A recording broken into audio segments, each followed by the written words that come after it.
দেখো বন্ধুরা, আইপিএলে খেলা হবে কালকে 2 তারিখ ইডেন গার্ডে।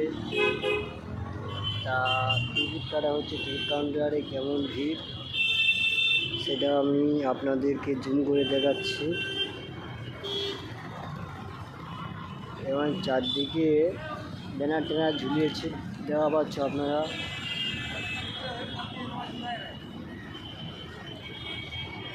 চারদিকে ব্যারিকেড করা হয়েছে। এই দেখুন আমাদের ইডেনে লোক কাজ করছে, ব্যানারের লোক। আঙ্কেল এদিকে একটু হাই করে দাও।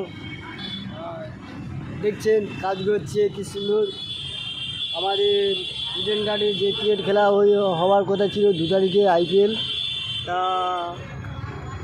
কালকের খেলা স্টার্ট হবে, আজকের তাই গেটে ব্যানার মারা হচ্ছে, আপনারা দেখছেন। ঠিক আছে, আর ওই পুলিশ কাউন্টার করা হয়েছে, আর চারদিকে লোক দেখা পাচ্ছেন তো, সকলের টিকিট কাটছে।